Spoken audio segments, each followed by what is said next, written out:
Other kids can be cruel, and when I was a lot younger. What was that? Back in the '70s. Bulliness, if that's a word. There really wasn't a name to being bullied, but I was bullied a lot. Now that they've classified it, I was teased a lot. Not only was I born with a clubfoot birth defect, I had a severe speech impediment, Tourette's syndrome also, so I was kind of outcast. I couldn't say a sentence hardly without stuttering. No one really wanted to hang around me that much because I was different, and different wasn't good.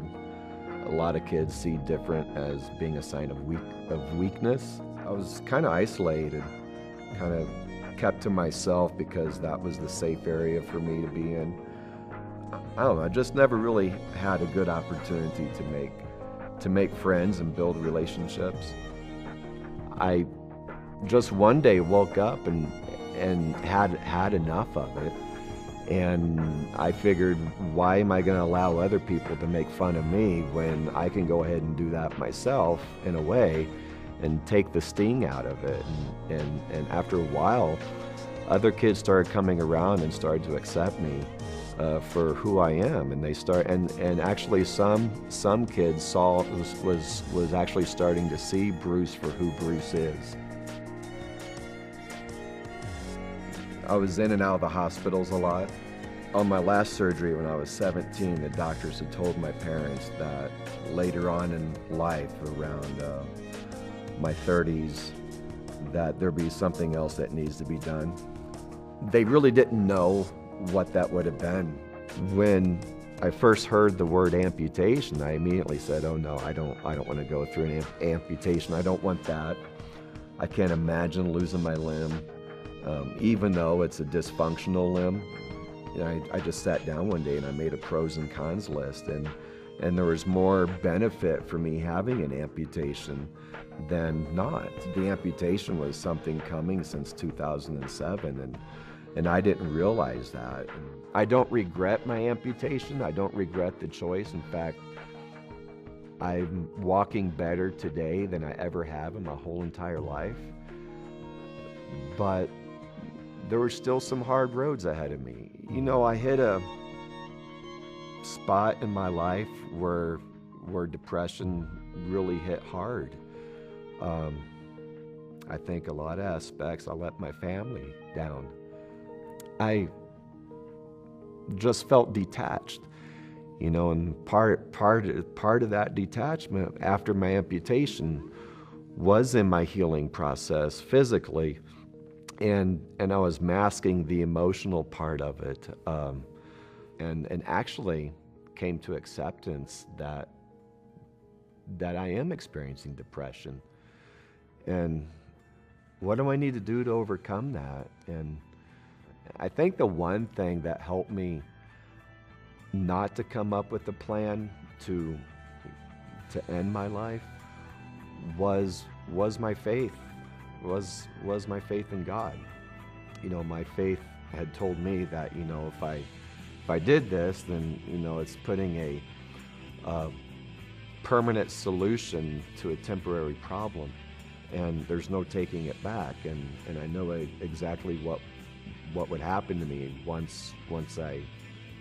if I developed a plan and followed through with that plan.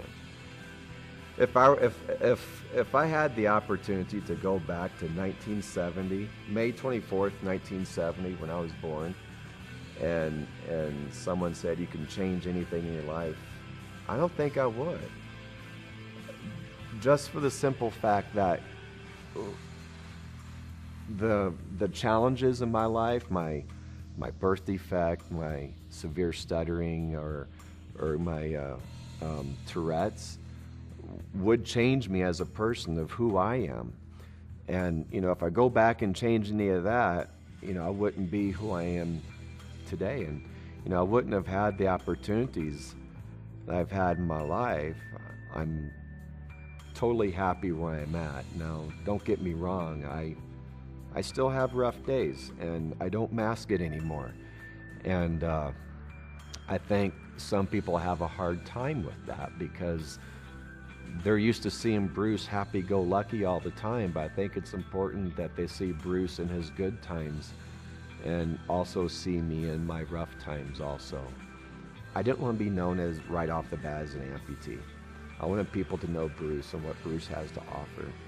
And really coming back to college at 42 years old, and after my amputation, it was the first real exposure I had to people since my amputation. I think the main thing that I want people to get out of this is probably two things. First is if you're going through depression, if you're having a rough time in your life and you just, like me, you didn't have anyone to talk to, write it down, write your thoughts on a journal, make a video as I did. You may think it sounds kind of stupid or dumb to do that, but it's more helpful than what you think. The main thing here is to talk about it, and the more you talk about it, then the more your tomorrow will become evident to you. And my tomorrow was evident to me in one word: hope.